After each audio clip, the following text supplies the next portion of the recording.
Okay, so I guess we'll just get started. Again, this is thanks for joining us on our 13th episode of our forum, where we simply bring different Black professionals across industry to discuss systemic barriers facing Black professionals. And in this week, we're going to be talking about real estate, and I'm looking forward to hearing some of your perspectives and sharing some of your insights in that industry. So without further ado, we'll just get started with our introductions. I'll start off with Sheldon, who's on my far left, and then we're going to go around. Yep, good evening, everyone. My name is Sheldon West. My current role, I'm the Vice President of Business Development for a company called Invent, located in the London, UK. Basically, we're a management consultant firm. We help construction companies throughout Canada claim what we call in Canada shred tax credits. So construction companies, when they're doing innovation, scientific research, the government put in place a tax credit where they can get back some of the expenditure that they spend. Thanks for the introduction there, Sheldon. We'll move over to Michelle. Hi, everybody. My name is Michelle. I'm a mortgage advisor with a bank, and I'm pleased to join you all tonight. Thank you. We'll move over to Ken. Hi, name's Kev Toppin, real estate agent in the Toronto area, focusing predominantly in the Durham region. Thank you. We'll move over to Chucks. Guys, my name's Chucks with Sotheby's International Realty, and out west, way out west, beautiful Calgary, Alberta. It's nice having you. And for myself, I'm Kevin, and I'm a management consultant, and we focus on a strategic approach to equity, diversity, inclusion. And I'm looking forward to hearing some of your experiences, especially within your fields. So in consideration of time, I'll just get started with some of the questions that I sent on our agenda, and we'll get started on that. And if you could, just try and consider some of the challenges you have faced in your journey as a Black professionals or as Black professionals in interacting in real estate. And I'll take this back to Sheldon. Yeah, again, probably real estate adjacent, because I've worked with construction, commercial, and residential throughout Canada. So I haven't worked directly in real estate, but it still goes hand in hand. For me, I've been in the business for about 15 years now. And the challenge that I face and I continue to face for me is a number of things. But for me, I'm always the first or the only Black person, whether it's in a company or whether we're doing trade shows in my industry. And there's only ever been me at these shows. And I remember back attending a company-wide sales meeting, which had over 1,000 people, and I was the only person of color at this company in North America. So the challenge I faced was trying to get these companies and these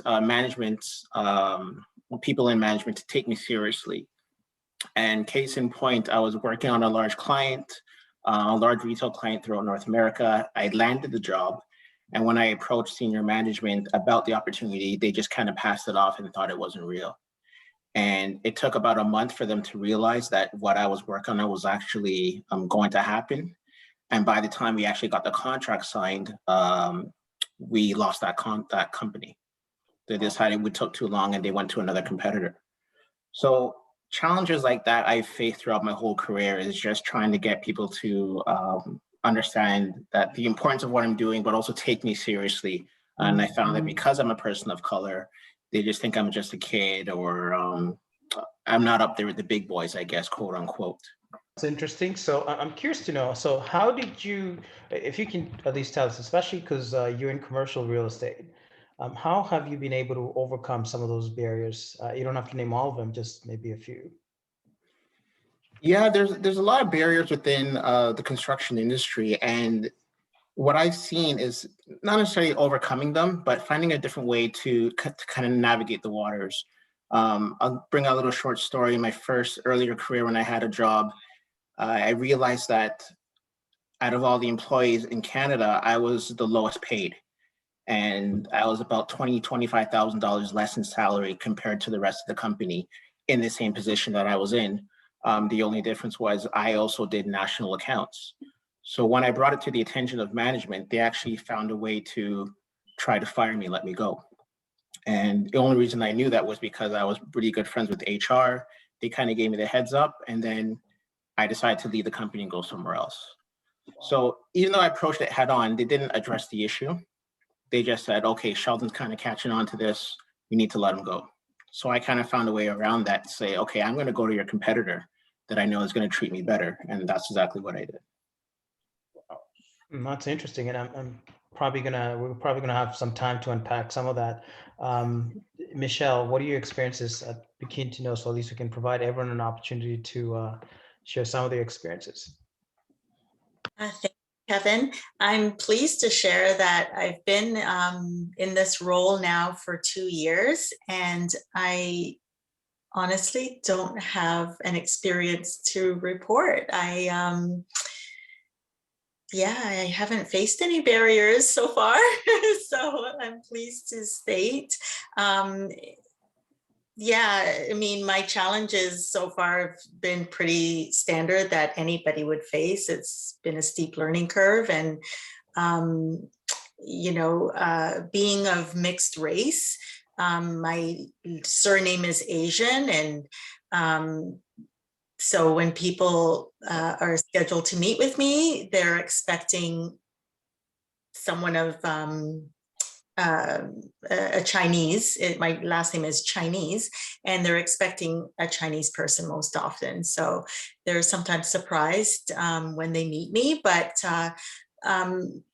throughout my life, people can't really put a finger on what I am. I mean, I identify as Black, but so I can't say anything specific about my role has been a barrier, to be honest. So yeah, no problem. That's fair enough. We'll move over to Ken, and we'll come back, and we'll unpack some of that, especially when it comes to the confusion that someone may have with respect to a name and so forth. Ken, your experience? So yeah, I was smiling because Michelle was like, she didn't experience racism, and the last name, and I saw something like, oh, and I'm like, what do you mean? It's like, oh, okay, yeah, makes sense, because like and then I look more at your picture, I'm like, okay, yeah, like I see that you're kind of mixed, so I can feel that. You know what? Yeah, so I mean, like, have I faced it? Like, it's funny because it's like, yeah, you know what I mean? Mainly because being a Black real estate agent, especially being a Black real estate agent, so I am the top 1% now in Toronto and GTA, but it's like, I have to work with a lot of different races, right? Because you're not able always to succeed only within our community, mainly because of economic barriers that we ourselves face, right? So if you're trying to climb the real estate kind of map, similar to Sheldon, is you're gonna be like one of the only people in the room sometimes of your color, right? So even on the list of Remax where I'm at, the top list, I'm like one of only 2 Black guys there, right? So we have to work with other races a lot, right? And the challenge there is like, you have to be just the best.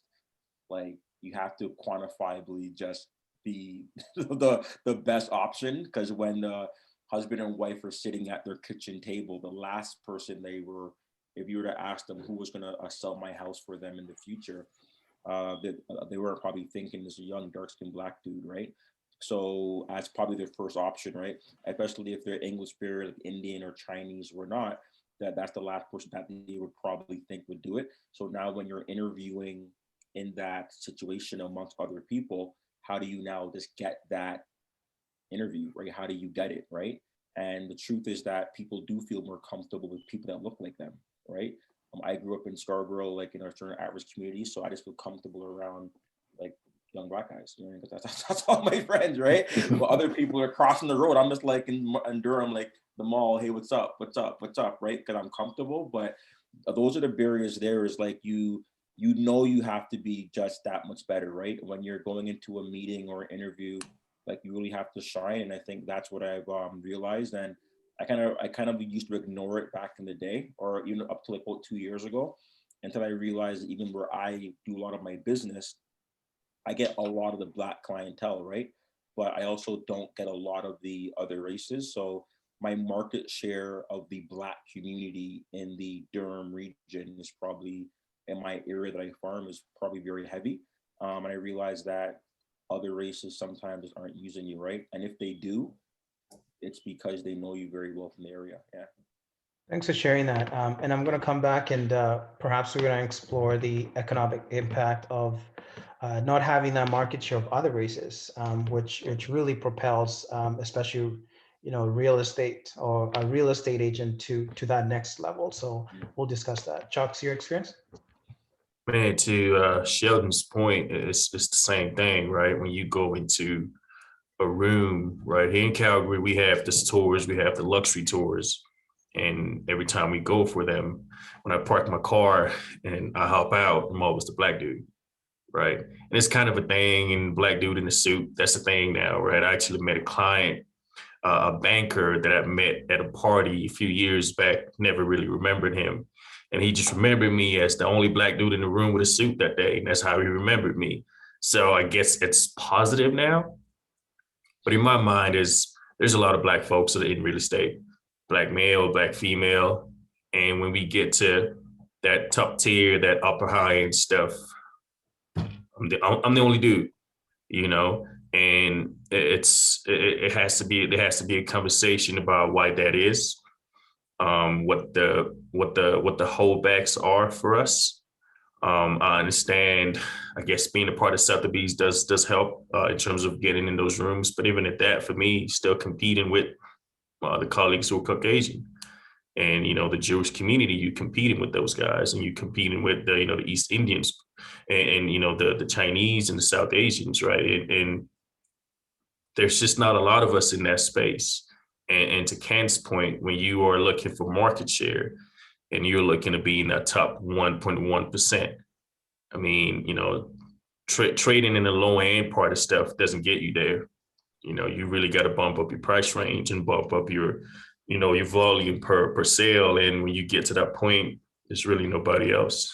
I end up being the only person in there. And so you feel the pressure not to screw up. Right, you feel the pressure to always be on the job. Like, you cannot just let back and relax a little bit, right? You cannot be in a room and crack jokes just like everybody else, because there might be something that you say that might be out of line with the circle, with the people around you. So you're constantly just walking in eggshells. That's just my feeling. Thanks for sharing that. Which leads me simply to our second question. I mean, based on your experience, what are the top 3 barriers that are unique to Black professionals in real estate? Perhaps Sheldon, you could perhaps go into your interaction within the construction industry as well. And what are some of the solutions or possible solutions to these barriers? I'll take this back to Sheldon. Yeah, I think some of the barriers is just one, trying to move up within the sales organization or the company that you're working for. It's hard enough to find Black people or people of color in more of a management role in construction. You usually see them in trades or in a warehouse, but you don't see them up front facing customers. So how do you get to that point? Is it education? Is it just a barrier because of their skin color? From what I've seen, I'm based on my industry the last 15 years. Yes, color has to do with it, but it's also people trying to get into construction. A lot of people, Black people, don't know that there's jobs within construction, not just trades, not just labor and packing bags. You can be a salesperson, you can be a manager, you can be an account executive. All these areas that you can be. You just have to have that conversation and see somebody up there at that level, and you can look at yourself and say, hey, I can do that too. Some of the solutions and what I'm taking part of is I talk a lot to students from my Sheldon College, where I graduated from, about the importance of networking and getting into construction and trades, not just on a level with working with your hands, but also like, suit and tie stuff, trying to develop yourself and build your career. I've had a few of my friends who became plumbers and are successful, bricklayers and are successful. So there's all these different avenues that you can get into in construction. It's just having that know-how and knowledge and having someone to show you that there's benefits getting into this industry, and then you can build your income, and then you can build generational wealth. Just work hard. And it's a really good point, and I think you touched on something that is very unique, I think, for Black professionals, and I think representation matters. So, I mean, at least from my perspective, when we're working with clients, one of the biggest challenges we have is representation, and it can be pretty difficult for Black professionals to network in places where they're not represented. And so I'm a big believer that, it's really difficult to perceive something that you can't see represented, and psychological barriers are everything. And so how do we overcome an industry that's not really well represented with Black professionals to at least allow them to start networking in those places? Well, it's a good point. And just more recently, a group of individuals within the construction industry that own and operate their own company decided to make their own association called the Afro-Canadian Construction Association. So for many years, there's been associations from coast to coast in construction, but no one of color in these chair positions or management positions to oversee the association. So these group of individuals decided to make their own Afro-centric Black association, focusing on Black construction workers, Black businesses in Canada. That's their way of kind of saying, we're here, we're going to make a statement. So we have our own association and representation. And part of that is they've had issues where bidding on jobs, whether it be commercial, residential, they're not getting a look at it. They're not getting able to bid on these job sites because they're Black. So they decide, well, we're going to start our own organization, make our presence known, and then people are going to see that we're a legit business. We can compete just like any other racing company. Thanks for sharing that. I actually had the Steve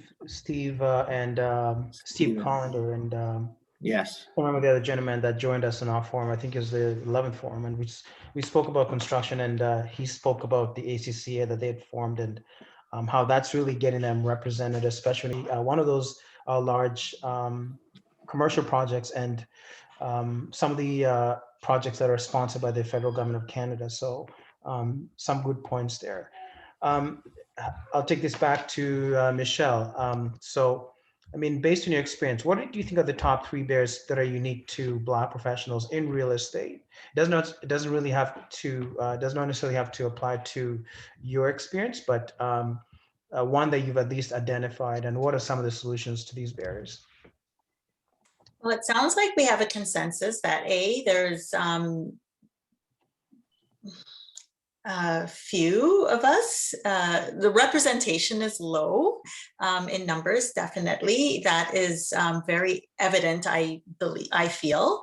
The barriers would be still, unfortunately, still today, like the other panelists have identified, is building that network, building your network, building trust outside of our community, and being inclusive, or feeling included, I guess, when you are interacting with other races, including our own, sadly. But yeah. That's fine. Fair enough.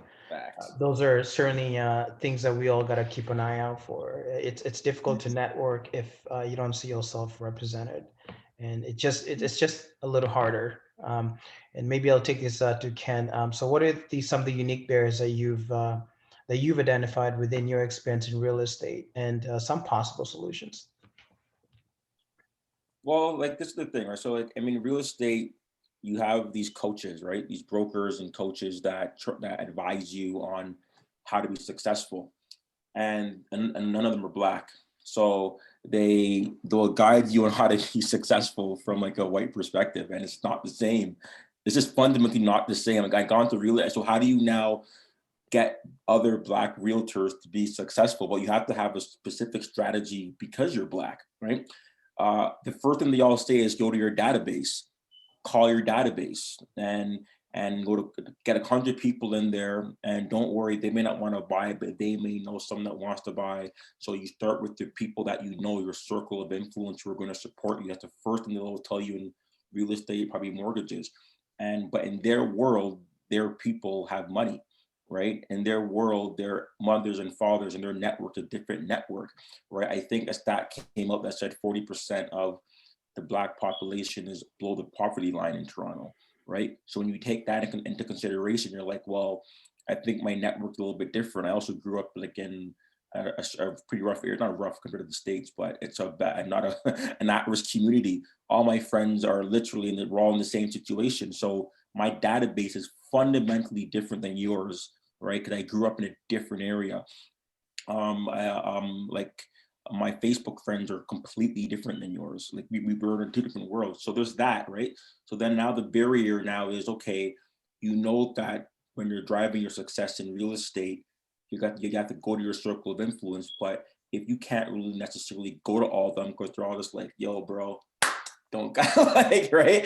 That conversation, you're like, well, what do? Right? You have to pivot. You have to find a way to find success working with other communities, right? You have to do it. Like you're not going to be top 1% or top anything in the real estate industry if you don't have a market, if you're not able to attract people that aren't Black people, right?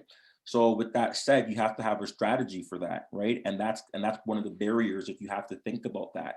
And that's why I said before, like I always tell people, for me personally, I get a lot of Indians and Blacks and Chinese. People call me, and I mean, a guy called me the other day. He's a Russian guy. Didn't even understand what he was saying. He was just like, I sold my house. I'm like, who is that? I thought it was a prank call. I'm like, who is this guy? Like, what are you serious? I'm like, where do you live? Oh, Collis Lane. Oh, okay, yeah, I sold 4 homes on Collis Lane in the last like month. You know what I mean? So I say, so from a barrier standpoint, you just have to, like, for me personally, from a solution, like farm an area, right? So I just happen to have plotted myself in an area in the Durham region. I went completely niche. So I went niche to niche to niche in a pocket of like about 2,000 houses. And to those guys in there, I sell I sell a lot of houses. So now in the Indian, so I kind of like, I always say the universal language is money, right? So if an Indian man thinks that you can make the most amount of money, he'll be your best friend, you know. Chinese man will be your, you know what I mean? So I find for me, it's like, I've gone to a point where like, I've sold like 10 homes on a certain street. So they just know me as the guy. So they'll just call you, right? So I think that I have to work harder. One of my colleagues, she's this blonde, white, blue, very, very attractive white girl. And it's like, she will send out flyers and they will call. Like, I'm sending out flyers. People aren't necessarily calling on the flyer. So I'm out door knocking, right? She's not door knocking. So I tell all my people, listen, you're Black, and you have to like hyper focus on an area, be the expert to a point where there's no ifs, ands, ors, or buts. So those come the barriers, right? Is there's not even people that understand your struggle, and these guys that are the coaches are like, call your database. I mean, you don't understand. Like they don't understand what a database is to a at-risk Black person. They just don't get it. Yeah. Bring up some really good points, because you direct us back to the database, and when you look at in real estate, especially when you're doing residential real estate, and consider the homeowners or homeownership, it's now largely Blacks that are dominating that space. And so when you mention database, your database is not going to be someone that's your reflection, or a reflection of your market, of people that will be inclined to be working with you. And you also mentioned, or you brought up a really good point where you said that, you have to network outside of your comfort zone, in this case, with other races. But we must also consider that there are other races, let's say, for example, our white colleagues may not necessarily have to network with other people, because largely a database is big enough to support that kind of an environment, and to support even that 1% within the real estate market, because they largely own them, that space, including commercial real estate. And so I can only imagine the impact for realtors or real estate agents when it comes to your market share as it is, or as it's painted. And I'm also trying to consider the fact that the stereotypes that come with home ownership. And I think there's been research done that obviously if you're selling a home as a Black person in comparison to a white person, the prices will always be a little different. If you were to plant a white person in your home, you're going to get that that good value versus the Black person or other races. And this plays out even with other races, and where, people generally prefer, including people who are marginalized, prefer having white folks as their neighbors. And that's something that we've largely internalized. So I'm going back to your one point, which is the database. If the database is supporting one race on a consistent basis, I can only imagine how that hurts you if you're limited by those people you interact with. I'd want to hear your thoughts. Yeah, it's your like, you're limited, right? And I'm gonna say limited is not necessarily my personal database, because I personally have a lot of Black people that I personally know in my database, but I just can't call them and like have big conversations because a lot of them just simply can't buy. Like, you know what I mean? So with that said, is the community, right? It's the community that's the situation, right? So when you look into the community and it's like 40%, let's say Indian, so I have to pick where I go within the region. So I personally know that like Chinese, there's different cultures that have different, like, it's just like, it's very hard for me to get a Chinese client, right? Where they don't know me from anything. It's a bit challenging, right? So like Markham, Ontario is like a predominantly Chinese area, like, right? If I want to be a successful realtor in the middle of Markham, I'd have a tricky time, right? Brampton is known to be highly indented Indian. As a Black man trying to win a bunch of Indian business, a little bit tricky. So you have to be cognizant of where you're going to set up shop, right? Because that's a fundamental problem. In the Durham region, there's like a 25% Caribbean population. So Durham has the highest density of Caribbeans in the GTA. So I tell realtors, like, you may live in Markham, you live in Brampton, but if you want to be successful here, you may want to focus on where your people are, right? There's not one successful Jewish person, Indian person, Chinese person, or Italian person at the top of their game that when you don't look at their clientele, they get a bunch of support from their community. The number one Chinese guy has a lot of Chinese clients. Number one Chinese doctor, a lot of Chinese clients. So you realize that you have to be cognizant of who's going to accept you. So for me, I know that Black people and white people are the more open to working with me than the Indians and the Chinese. So when I'm now trying to figure out where I'm going to plant myself, I have that barrier. I have to go, okay, where should I go? Where can I go? And if I go to a community where it's like 1,000 people, I need to make sure, ideally, hopefully, it's like 90%, like 80% white, 20% Black. So at least I have more opportunity to win versus a community where it's like 60% Indian, 20% Chinese, 10% Black. My opportunity for options, it diminishes. So I'm on, people may not know this, but I'm on the computer literally looking at demographics, looking at all this stuff to figure out where to plot myself. Then I'm like, okay, found an area, boom, I go there, right? And these are the things that you have to think about when you are a minority, and because that those are one of the barriers. So, and then even when you get to that situation, you're trying to figure out how are you going to now prove to this white man that this Black guy can come in and do better. And then, and there comes like other statistics to real estate. On average, how much do you sell up and beyond your neighbors? And you can show them that. But I would probably say like those are the database challenges, is really trying to navigate culture and where do you fit the best. Yeah. Thanks for sharing that. I want to hear your thoughts, Chucks.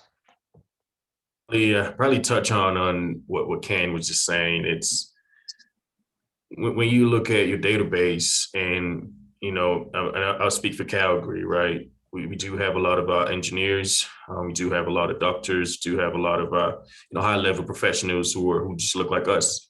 Now the issue is trust, and I think I said this on the last panel we had. It's just trust, right?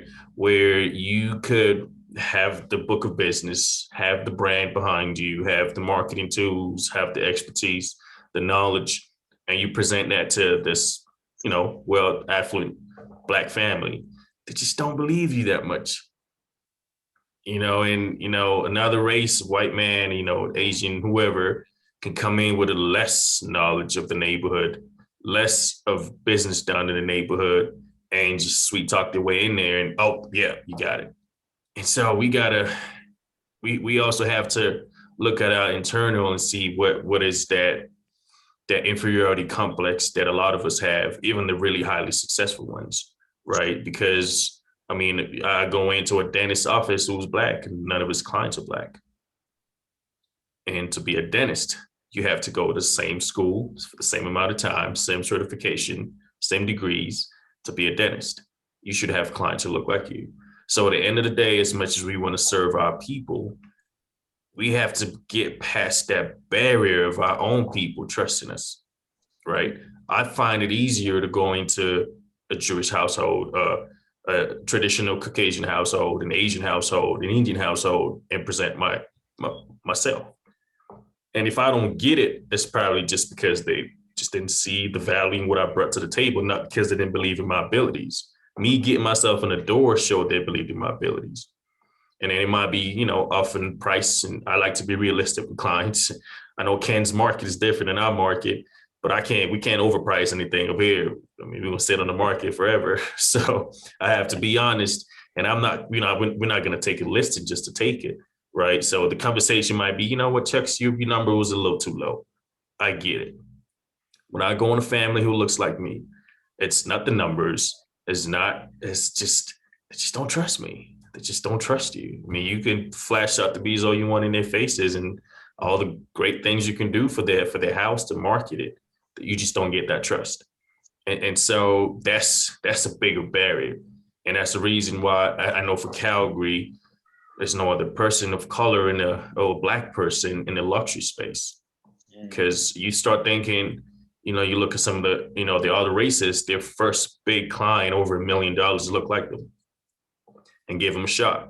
And they got in and did one and did 2, 3, 4, and that turns into 120, you know, 1,000. And for some of us, we need someone who looks like us to give us a shot too. Yeah. And when you can't even get past the door with that trust, I mean, it's hard to get to, you know, a family who's worth 40, 50 million and want to sell a $10 million home and you've never done it before. And it's difficult, right? But if we had that trust in our community, it'll be easy, right? But, you know, for me, the database is what it is. It's not filled with a lot of people of color, unfortunately, for those reasons. And so you kind of forced to, you know, spread out and really just cast a wide net and be open to everybody, right? My business is less than 10% Black folks. And it's a lot of Black folks in Calgary. It's a lot of Black folks that are immigrating into Calgary. It's a lot of Black folks coming from Ontario to Calgary, from BC to Calgary. But I mean, it's appalling. They would rather go with someone else who doesn't look like them. I don't know. They feel you take advantage of them, or, you know, you're not going to tell them the real truth, or I've never polled them to find out what the reason is. I just know it doesn't happen. And from my experience, you go into a room and tell a family, you know, this is what I think the home is worth. This is, you know, time to go in the market, this and that. And you give them the great information, just like you would with every other family. And sometimes I find myself probably trying to do more and you know, and trying to be overly friendly just because they look like me and thinking this is probably my parents' age. I want to serve them like I serve my parents, above and beyond. Still doesn't get you the door. So, you know. Thanks for sharing that. You bring up some really good points, especially when it comes to the high-end real estate market. And you're in a unique position because you're mainly serving a market that barely has any representation with Black folks, and will be very different from Ken's environment or Ken's market. And I think even a tougher sell for yourself, being one of the few real estate agents within the high-end market. And you bring up a very interesting point where you say that even when you do have Black clients within those markets, they're not necessarily inclined to work with you. And in equity, diversity, and inclusion, we largely talk about minimization culture, where, you know, people certainly believe that, you know, within meritocracy that that things are cultural neutral, and they're not. And so, you know, within meritocracy, you know, culture is largely influenced by the dominant culture. And in this case, within the high-end market where you're at, or whatever, would be largely dominated by the white colleagues. And so in reversal, as we gain our wealth and we acquire new wealth, if we have to minimize our culture to get through those hoops, we certainly start recognizing and feeling that, you know, if I did this, then someone else should also have to do it. If I got my $1 million investment and I persevered through those hurdles, then we're inclined to teach whoever's coming after us to do the same thing. And so we go back to the same issue with trust, where you mentioned that it's hard for people that even look like us to trust us within your market. And they just never had much interaction going through the hurdles. And they figure, okay, if I'm going to be succeeding through this whole, what we call meritocracy, then it will likely be by those people who reinforce my success and will largely be the dominant folks here, in this case, the white folks. Yeah. We want to hear your thoughts. No, it's the truth. It's the truth, right? Where, I mean, we've had conversations where you go in and, I mean, I know we're not supposed to talk commission structure outside of real estate, but our structure in Alberta is probably one of the cheapest in all of North America, right? And so you go in already at the, you know, bottom line in all of North America. And if the conversation shifts from, okay, we believe what you're saying, we trust your abilities, we trust the brand behind you, but they find a way to ding you on the commission, just to feel like they're getting, like, you know, like, we're not going to let him just have it all, like he has to earn it. But then you find out, you know, the other person went in there and probably charged them more than the average commission, and they paid it without even arguing. You know, they didn't even read through the fine print and they just quickly signed it. And so, you know, when you look at that, and it has to be more, I don't know if it's psychological, right? We can get into that part of it. And I don't know who's licensed a psychologist here to understand what the mindset is for us and why we do that, right? The way I was brought up, both my parents have a law firm, both my siblings are lawyers. It's like when things have to be done, they're done right. Doesn't matter who's doing it, right? But at the same time, if you see somebody who looks like you and they're professional and they do what they do, give them a shot. Right? It's one thing if you're given a shot and then you failed, then I could understand that. But they keep giving the same other people different shots and they keep failing and they just keep giving them more chances and more chances. And we never get a chance, you know, and I know we could sit there and put our hands up and cry about it. For me, it was just, you know what? I can't sit and wait on my hands for, you know, the people in the high net worth individuals that look like me to give me an opportunity. And I got to spread my wings and really spread the net and, you know, go into other communities. And that's basically what I've done. Thanks for sharing that. And we're going to get into maybe unpacking more of that, but obviously in the interest of time, just want to move on to the next question here. I mean, based on your, your experience, what are your thoughts on the roles the following institutions should play in addressing barriers faced by Black professionals in real estate? And for those, for the institutions, that will be realtor companies or associations, banking institutions, and government. And I think everyone in the panel could perhaps just be able to chip in on that with Michelle working obviously in banking and everyone else spread out in different markets. So I'll take this back to Sheldon. Yeah, I think the one thing, you know, growing up, my parents always taught me, if you're going to do something, do it. Don't just talk it. And what I've seen over the last 12 months is all these companies taking pledges. We pledge to do this, but nothing's happened. What I would like to see is actual real change. We spent decades talking about inclusion and diversity and bringing more Black people to the table, but nothing's been done still. So what I would like to see from these institutions is actually, if you're going to say something, actually do it. Have these decision makers be people of color, not just one race, making decisions, for example, on affordable housing when they don't really know what's going on ground level in that community. So I would like to see these institutions actually make a change, not just sign a pledge saying we promise to do better. Thank you. Michelle? I echo Sheldon's sentiments exactly. It's walk the talk. So it's time for them to really take action. not just talk about. I mean, they of course, I understand that change doesn't happen overnight, but you know, it's not a simple solution as just hiring more people of color. Just hire more Black people. That's not the solution. The solution is being fair. It should truly be an equal employment, or whatever their tag phrase is. You know, it's all good that they talk this and they do all their statistics, and we fill out all of these forms to show, you know, what percentage of who they have on board. But we need to see the representation at the top, and back to what Chucks was saying too, even within our community, there has to be trust, and we need to help each other. You know, as we climb the ranks, we need to groom each other for success. Thanks for sharing that. I'd be interested to know your thoughts, Ken, on for realtor companies. What do you think they could do to perhaps, you know, dismantle some of the barriers that someone like yourself would be facing in the real estate business? What can they do?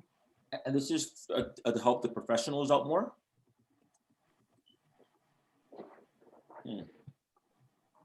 How so?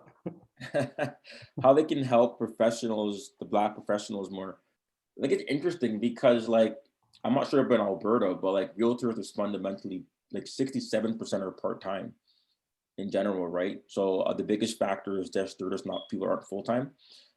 Work ethic is the largest, like it's really tricky because if someone's not even full-time, then that's a challenge. Let's say you're focusing on full-time realtors, like, you know, what can brokers do to better understand? The problem is there's not even enough of us who are performing at a high level to let them know what we need so they can in turn help. They have no idea what to do.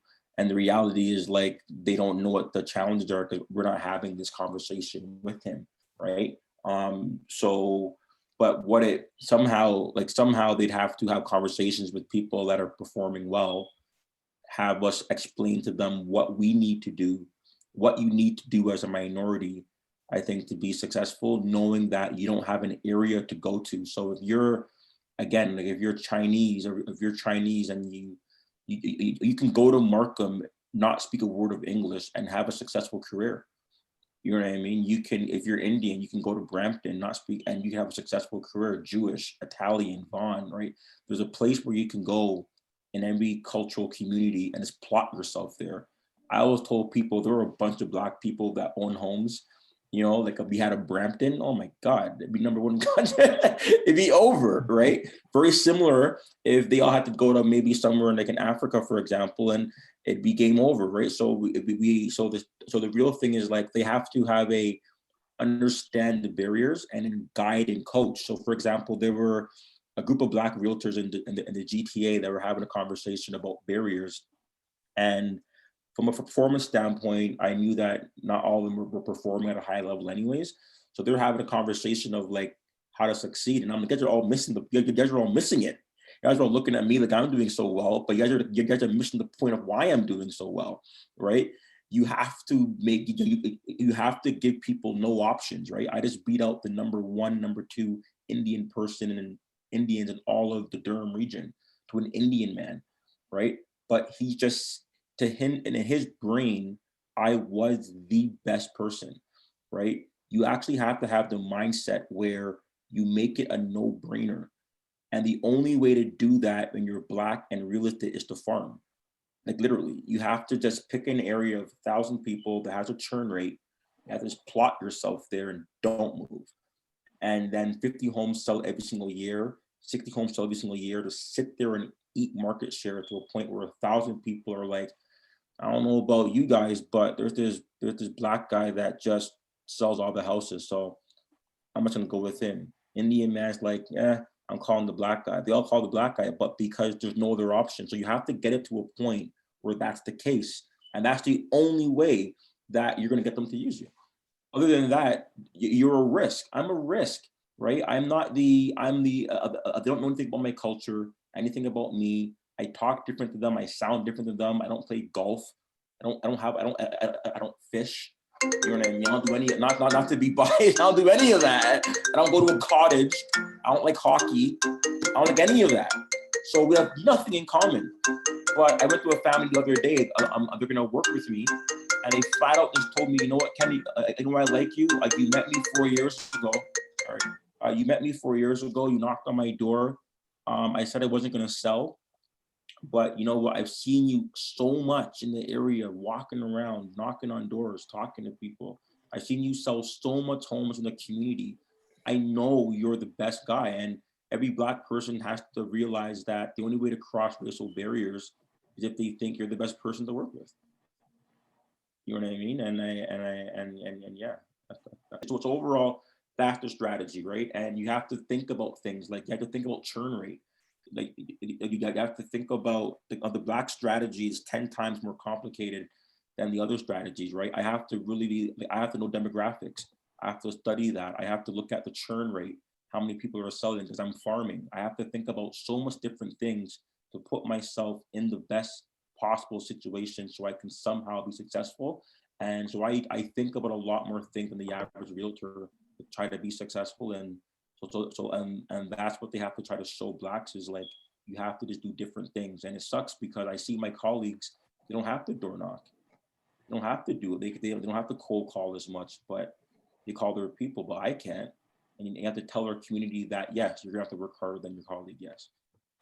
I really thank you for sharing that. But I just want to make sure that we can, I'm trying to understand how we can normalize this, because from a real estate agent, or rather realtor company perspective, I would only assume in this case, and correct me if I'm wrong, that if I want my realtors or my real estate agents to perform, then it's best that I'm able to provide them with the tools necessary to succeed in that market. And so it is important for them to recognize and understand my unique challenges as a realtor. And if I'm a Black realtor and those conversations are not being tolerated within the realtor companies, then they have a real problem. And if anything, they're shutting themselves out of a market that they can perhaps explore.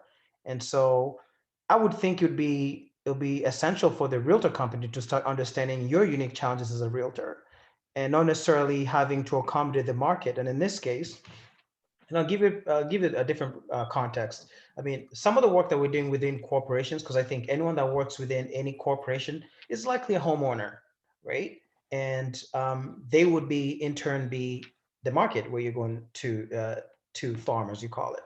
And so the work that's being done within corporations, not all of them, with respect to understanding the difference in cultures and understanding why we have to start paying attention to our differences, will be beneficial to you as a realtor, because the next time you're knocking on someone's door, they may just remember that session they had within their workspace, allowing them to understand that there's a difference in culture and that you face unique barriers.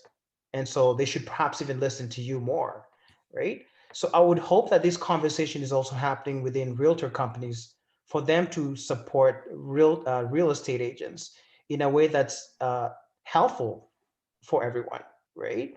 And I'd want to hear your thoughts with respect to the realtor companies, and what you think they could perhaps, I don't know if these conversations are being had within the realtor companies, or rather if they're actually tolerating those conversations. I mean, I don't know.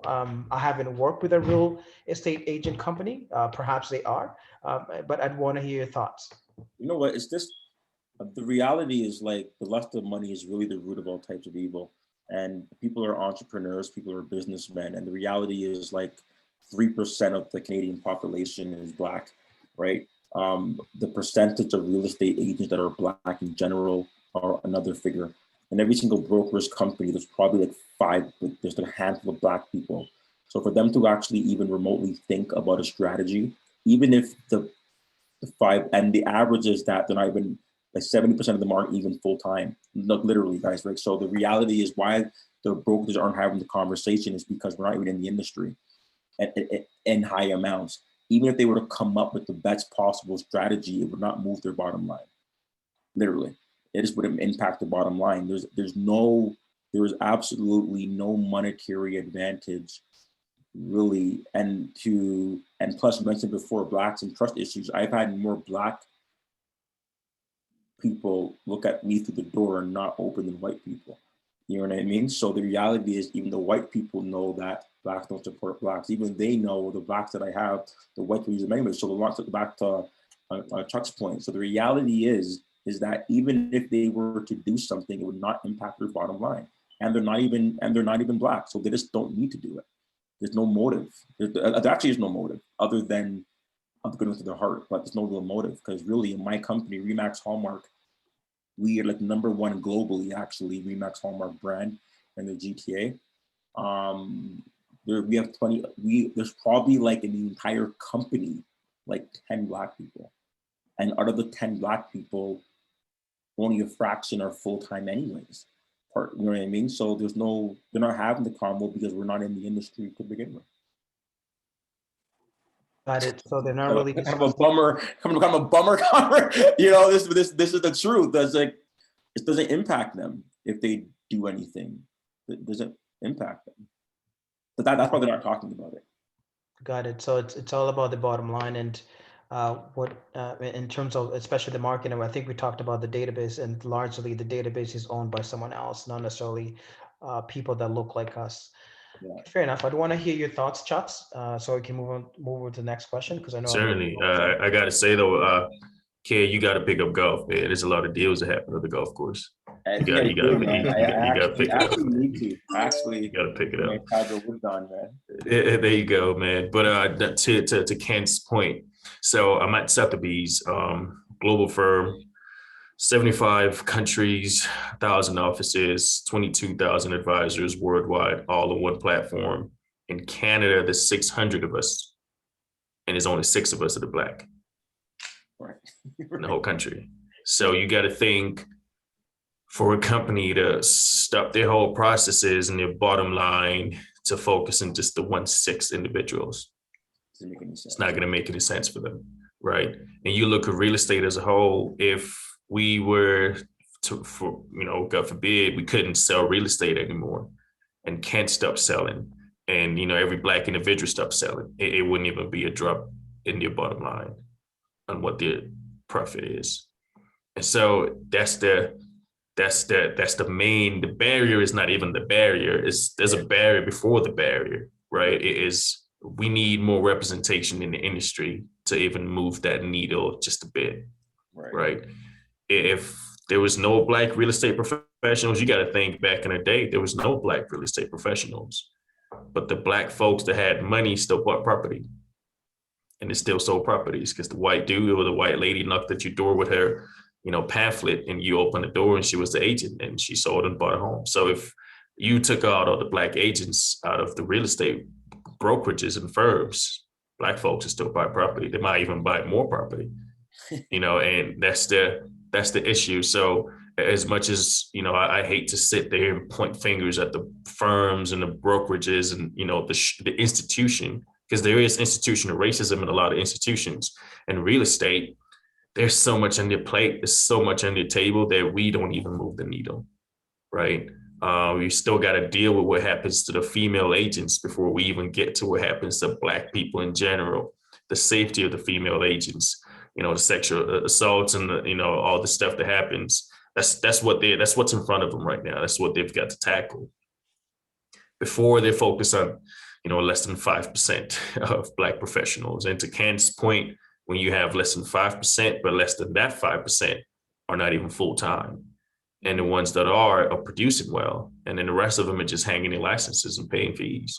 And so to stop the train, the money train, to fix the wheel, there's nothing wrong with the wheel in their point, and they just keep rolling.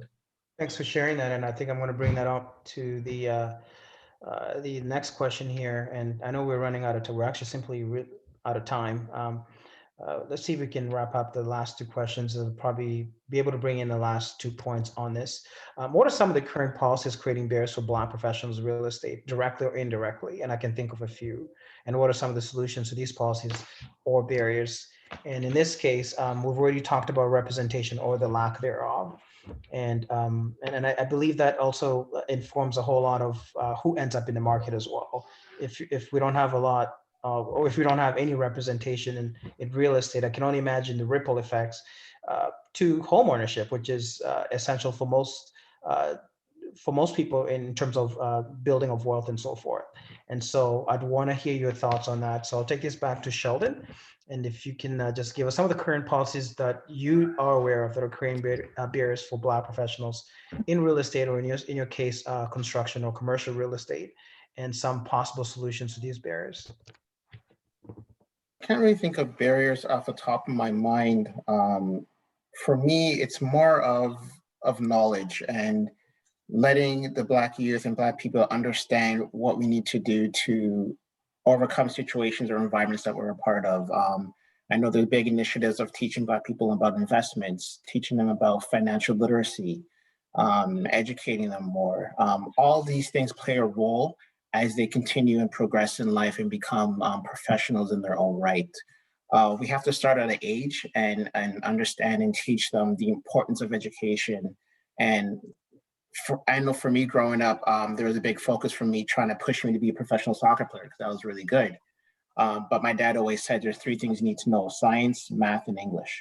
Those things come first before your professional career. And he always instilled that in my mind. You have to have your education before anything else. And I think there's a stigma sometimes in our society, and we touched on it during the conversation here. We don't support ourselves in our community. We need to support each other in order for us to grow and see ourselves elevate to the levels we aspire to be. So I think it's twofold. The barrier is education, just knowing what's out there for you, and as well supporting each other. I think if we do those two things, you'll see more of us in positions in management and certain roles that we've never seen before. Thanks for sharing that. Michelle, your thoughts? Thank you, Kevin. I can't think of any policies per se. And if we talk about solutions, I think I hear consistently from each of us on this panel is that we are a resilient group of people. We are unstoppable. So even given the barriers, whether it's Sheldon who decided, you know what, I don't have to be here. I can go to the competitor and I will get what I am deserving. And he made that move on his own, so you take that power away from that individual who was trying to hold you down, for example, or Chuck and Kenneth are both at opposite ends of the spectrum, whereas Chuck finds it easier to develop business in other communities outside of our own, and Kenneth broke through that barrier. So he is now very successful. So there is obviously solutions there, and we just have to speak loudly in our community about that. We have to let people in our community know that we can do this, and to Sheldon's point, yes, for most of us, we grew up in a household where law and medicine were the only two streams that our parents deemed, if you were in one of those two streams, you were successful. Anything else was secondary, right? So I didn't know that being a pilot, a race car driver, just finding whatever I was passionate about. Who am I? Despite my color, who am I? Right? And that's what we really need to, if you choose real estate, a decade ago, there weren't any Black people selling real estate or real estate agents. Now, slowly, we're breaking that barrier. We see that there is an opportunity here. So, we need to continue down this path. We have to reach out to, whether we're doing seminars at school and speaking about real estate or banking or whatever it is, to let people know, let the people in our community know that there are other venues, there are other avenues, there are opportunities out there. And, and Chuck's made a comment to Kenneth as well about get out there and play golf. Develop hobbies. What do you enjoy doing? I tried golf. I don't like it. I love tennis. So you'll find me on the tennis court, you know, and you have to be that mortgage specialist or that realtor in your tennis club or on, you know, in your hockey or at your church or whatever it is that you enjoy doing. You will be that guy or girl or that guy or woman that does the mortgage within your group, you know? And so we just have to stop being afraid, and we need to be confident, and we need to just go out there and do what we do best, you know? And to be honest with you, I am often mistaken for Ethiopian, and I have a lot of Ethiopian supporters because they think I'm Ethiopian.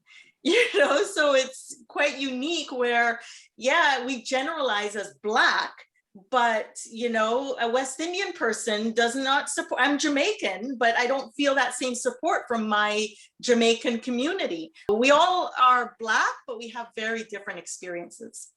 Thanks for sharing that. What are your thoughts, Ken? Yeah, it's interesting because like I actually like get a lot of like African clients, but I'm actually half Trini and half Guyanese, so I take it. African seems to be a bit more serious when it comes down to like wealth accumulation where I'm at. So I see your point there as well. You know what? Like, yeah, policies. I mean, like, the reality is like when you want to cut a community off by the legs, you cut off the head, right? You cut off the mind, right? So I think that from a policy standpoint, through just systemic policies in Canada, we have a long race of racism, right? We have a long race of not allowing Blacks, segregated schools, right? Not educating Blacks, right? Queen's University just actually took out the legal. It was actually legal to not allow a Black person into medical school in Queen's University up to like a year ago. They just took out the rule that said Blacks are allowed in medical school. Now it wasn't enforced, of course, but our grandmother's grandma faced severe racism where if you were Black, you couldn't do things, right? They put us into crappy schools and didn't educate us, right? So like, I mean, Proverbs 27:17, it's like, you know, iron sharpens iron. So the reality is like uneducated people have uneducated children. They have uneducated, it's just like, it's uneducation, right? So when Sheldon was talking, we were just fortunate because we both had fathers that said the same thing. My dad was like, math science. I had a dad that was on top of me with my education, right? So the policies like streaming, the policies that stream our Black youth into these like college courses. I was told in grade 9 to not be, I wanted to be a lawyer. Going in high school, my teacher told me it's like, you won't like it.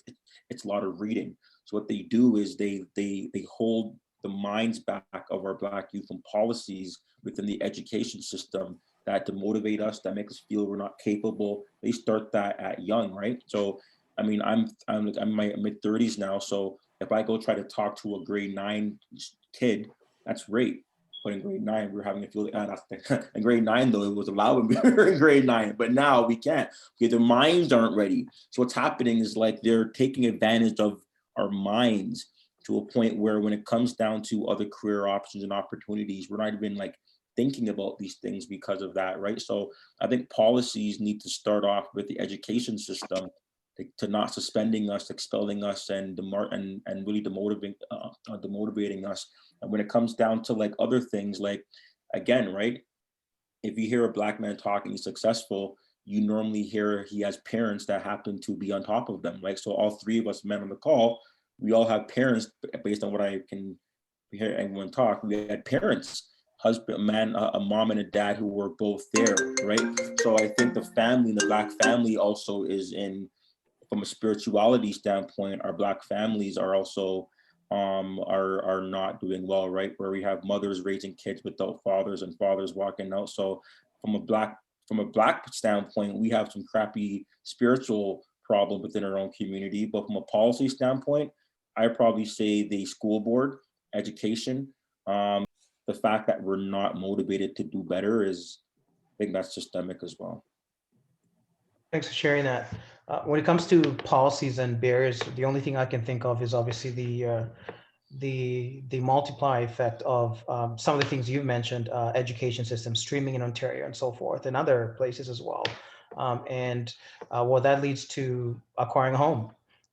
We go back to the database, and that's the original point, is that you're simply squeezing them out of that, getting into that database that they can become your client. And so if you're not able to get enough people into that database, then it means it's just hurting your bottom line or hurting anyone else's bottom line that may be inclined to want to work with someone like yourself. And so when you think about access to wealth is everything when it comes to real estate. And with respect to education, social and economic factors and everything else that comes into play with that, Blacks are likely to face a lot more hurdles when it comes to those social economic factors. And as a result, may end up in a situation they cannot really own a home or cannot become your client within the real estate market. And so, so many indirect factors that may perhaps necessarily lead to that. I'd want to hear your thoughts, Chucks. Yeah, you kind of touched on the point I was going to bring up, which is financing. So when you have, folks who are hard to get financed to get into the real estate in ownership, that and in turn affects having, people of color representing them as owners or purchasers, right? You get into, and I know Calgary is a bit different, which is, people are able to purchase homes fairly easier here. Our price points are probably one of the best and the safest in all the country. Where in a place like Ontario, where you have a lot of marginalized individuals and they have a hard time securing financing, you're creating wealth for whoever the landlords are, for the children's children, because you're going to be a renter forever. All right. So that's definitely something that we gotta, take a look at, and what those hurdles are for us, because there's all the immigrants who come in here at the same time. And I don't know what the difference is between the both of them, where they end up purchasing a home before the Black family does for the most part. And they might be working in the same place, being in the same neighborhood, and they end up moving up and becoming homeowners. You understand the wealth that you can build from owning a home, the generational wealth. And even if it's just the one property you purchase and you hold that property for 20 plus years and pass that on to your generation, you're just indirectly passing wealth onto them. And we, for the most part, don't have access to that generational wealth. And first generation, third, second, fourth is kind of when you start seeing those wealth really established, and we just don't have that. Thanks for sharing that. And I just wanted, you bring up a really good point, because Canada has an extensive history when it comes to home ownership and land ownership, and how that was systemically, or rather how Blacks were excluded from that. And as a matter of fact, in terms of home ownership, when you go back to history of Calgary and history of even Ontario, it was in the deeds that you're not allowed to sell to Black folks. And so you can only imagine when it comes to passing on generational wealth. We were largely excluded when you go back to our forefathers and some of our grandparents and so forth. And so you can only imagine the advantage that other perhaps our white colleagues may have had as a result of that. And that included even other races. So Blacks, Chinese, Indians were just not allowed to pass on, to receive a deed if they identified as such. And so I think that plays a big part in terms of passing on of our wealth, and up until to date, right? Which will simply bring us to a last question. And I know we've gone over time, and I'd want to hear your thoughts. So what does real estate play in breaking barriers to both industry and community? I think you've answered this largely when it comes to wealth, and I'll take this back to Sheldon. Yeah, I think real estate as a whole is a great opportunity for people of color to get into. You can be your own real estate agent, your own boss.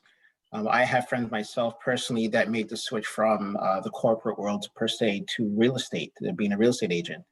And the number one factor for them was they couldn't move up in their organization. They couldn't break that ceiling. So they said, well, I'm going to make my own path, be my own boss. And that's what they did. I also have a cousin who's a developer.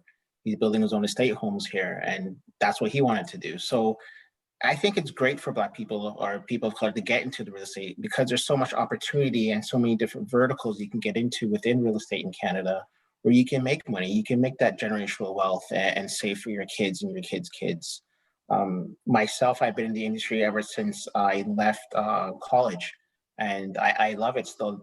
Despite the racism I faced, I still enjoy it. I'm still doing my own thing, charting my own path, and hopefully I can bring other people into as well and they can see the benefits in the real estate industry in Canada. Thanks for sharing that. Michelle, your thoughts?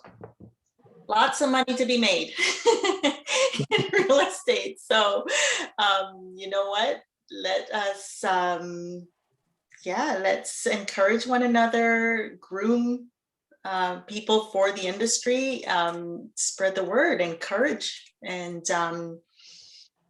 let us get out there in our community. Thanks for sharing that. Ken, your thoughts? And what was the question again? Sorry, repeat one more time for me. The last question is, what role does real estate play in breaking barriers in both industry and community? And I think we've discussed some of that. It's access to wealth is one of them. Obviously, all home ownership is a good access point to actually generating wealth.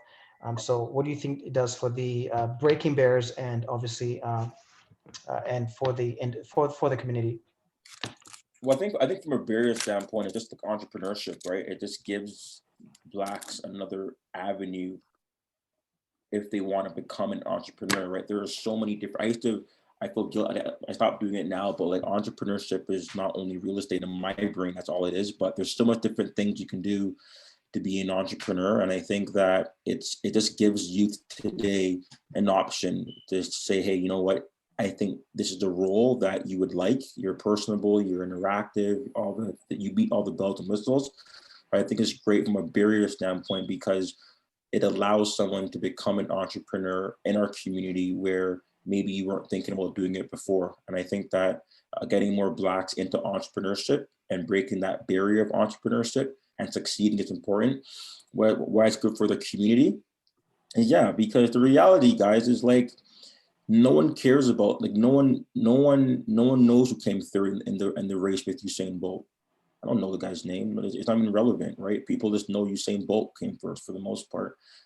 If we had to bet on a game right now or in a race to pick a champion to bet our money, if we couldn't pick Usain Bolt, who could number 2, number 3, after 4 and 5, I'm not going to bet all this wait till the top guys are available. So I think for our community, it's important because you do want to work with top people. And just because if the white guy is number 1 in your year, who's been netting the most amount of money in the shortest time period, then why am I going to use them? Like, so our community shouldn't be forced to work with incompetence, right? Our community shouldn't be forced to work with someone because they're Black. So our community deserves more people in the industry that are top agents. So I happen to be like a top agent in my region. When a Black person supports me, they're like, okay, yeah, you know what I mean? But they shouldn't have to support you if you're not even in the conversation of quality, right? So I think that we owe it to our community really to perform, do good quality work, have good customer service, and be better. And the only way to do that is to get more volume of us in it. Because it's always good, you know what I mean? So I do think it's important for our community because I think, yeah, that's also one of the biggest factors, right? I want to support Black, but you know, I also want a top performer as well, right? So yeah. Thank you, Chuck. Your thoughts? Yeah, for me, from the first part of the question is access to wealth, right? Man, there's the wealth of North America was built in real estate, ownership of land, and we're behind the 8 ball on that. And so if we can, get our people, get our people access, and then, each one teach one, right? So you get in it, you understand how to build it, how to, create it, and then you turn around and bring somebody else with you. And to Ken's point, for our community, like we as professionals have to strive to be the best, not just to fit in, but to just be the best. I mean, you never want to do something and start something to be mediocre. Because at the end of the day, the service we want to offer has to be top notch, not just because we're Black folks, but because that's just who we are, who we want to be perceived as. So our community deserves us to, they've earned for us and they deserve for us to be the best of what we do. And I think something that I'm definitely lacking in as well is reaching out to the community, right? there's different avenues and, post-COVID and bake sales and, fun events for the kids and supporting the local soccer teams and, the track teams and really getting yourself out there as a person of influence in your community with a positive, as a positive role model, right? Like I do a lot of things in terms of mentorship, but that's all behind the scenes, but really getting yourself out there. And so your community is aware of what you're doing and who you are and how, top notch of a professional you are. I think really doing those is, we'll start to see the needle move a bit in our community. Thanks for sharing that. I do believe in that. It's that if we want to succeed, then at least we can do is at least show up, and that could mean everything for someone that is perhaps that needs that help. And we know I consider myself when I come onto any panel is that there's that I'm putting out there that will be beneficial for someone, and so it is important that we all show up and we show our best. And I think that makes everything, especially within community. And I do love seeing, especially Black professionals, speaking on these matters together. And it's very rare that you're going to come across Black professionals talking about community issues together. And I think we need to start normalizing that. And that could be to various reasons out there, right? And I think we to your point again, Chucks, I think it's definitely really important that we get out there in our communities and put our best foot forward and see how we can support them. I want to thank you for joining us again on this forum. I think it was great sharing those insights and perspectives within your professions, and glad to hear what everyone's doing on this panel within their businesses and or organizations. And I think I'd want to see more of us. And it's been a pleasure. And if there are any closing thoughts, I'm going to take it around. Feel free to share your organization or your business or how people can reach you. And I'll leave it at that. I'll take it back to Sheldon. Yeah, for me, I touched a little bit early on in the introduction what I do, what company I work for, but you can reach out to me on LinkedIn, Sheldon B. West. I do live in Durham. I see Kenneth is a big Durham guy, so I'm out in Whitby, so I might see your sign on the road. So. Oh yeah, Whitby. Okay. All right. Yeah. But yeah, just reach out to me on LinkedIn. Again, Kevin, thanks for inviting me to this platform today. I think it was great seeing everyone's perspective about the real estate industry. So no, thank you. Thank you, Michelle.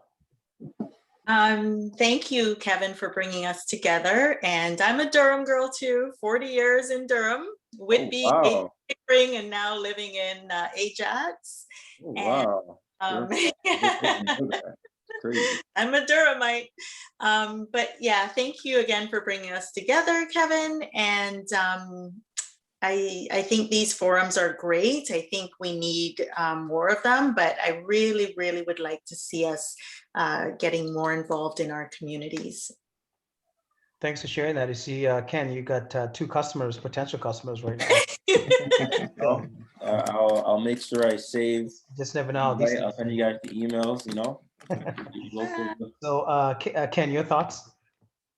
Wrapping up, yeah, you know what? It's I think it's a great panel. I'm working with from an engagement standpoint. I think that we have to get a lot more engaged with the youth. I think mentorship is a very, very big key. So for our community, so I'm definitely starting a massive mentorship program in the Durham region for young Black men and women that'll be coming out like very shortly.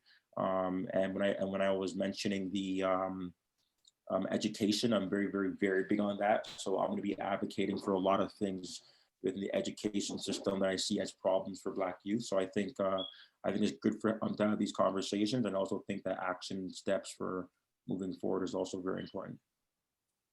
Thanks for sharing that. And a few things that I'm also doing in terms of engagement, and I'll probably mention once we've gone through the roundtable. Chucks, your thoughts? Hey, Kev, thanks for having me on again, man. It's great to be on this platform and represent the west side of the country. I can connect with me on LinkedIn, Chucks Okafor, on Instagram. I think it's the same as well. But I think for us to Michelle's point, get back to our community, right? And sometimes I have a conversation that I think, you know what, they probably don't know there's Black professionals in this field because it's not that many of us. And so it's hard for them to, reach out. There's no yellow pages anymore. So, we got to find ways to get ourselves in the community and get in front of the right, whoever your right clientele is, right? In terms of action items, and I think I mentioned this last time I was on, but for 2 years now, one of the co-founders of the Calgary Black Chambers, along with a few ex-CFL athletes as well. I'm the mentorship director, and currently have over 40 kids in high school to college levels.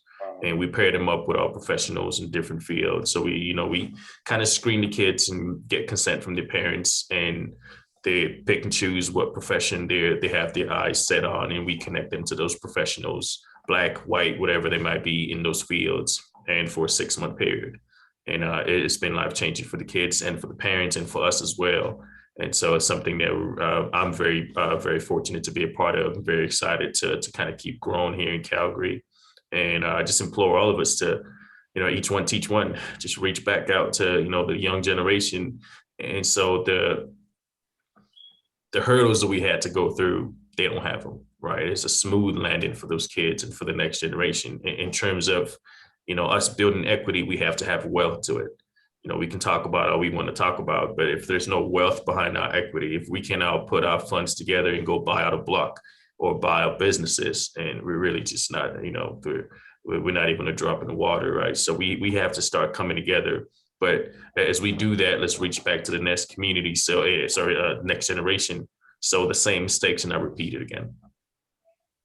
Thanks for sharing that. And that's my intention, especially this forum, is that we're able to see a lot more Black professionals come onto this platform, and we can discuss topics that Black people are not really, in terms of Black people can actually see themselves represented, and be it in engineering, be it in construction, real estate, you name it, the case is. This can be a very good way of people understanding that, we're everywhere. It's just a matter of making sure that we can connect and network and understand exactly what the potential opportunities are. And so in this forum, the other thing that we're trying to make sure we can explore is finding creative ways of overcoming some of those barriers that some of you may have faced within your industries that the next generation does not necessarily have to navigate. And if we can come up with solutions that they can perhaps adopt, and then it becomes a lot easier to have that pipeline and increase that representation in these industries, right? And from an engagement perspective, the other thing that I'm currently doing is that I'm engaged with the BPTN right now through their executive pods, and it's a year program where we have a group of executives right across industry, and we intersect with other executives in industry and Black professionals, and we're able to network, and that creates opportunity for Black professionals. And it's a really good initiative, and I thank the BPTN for putting that together, and it's a really great way of increasing that pipeline when it comes to Black representation, especially within the corporate space, or rather just networking in business as a whole. Once again, thank you again. I think it was it's definitely great having every single one of you, and hearing your thoughts and perspectives. I'm most delighted to have any Black professional come onto this panel. It's always informing, very insightful, and I'm looking forward to many more of these conversations in the next few months as well. So thanks for coming on, and have a good night, and we'll chat soon. All right, guys. Everybody. Cheers. Take care. Happy Easter. Cheers.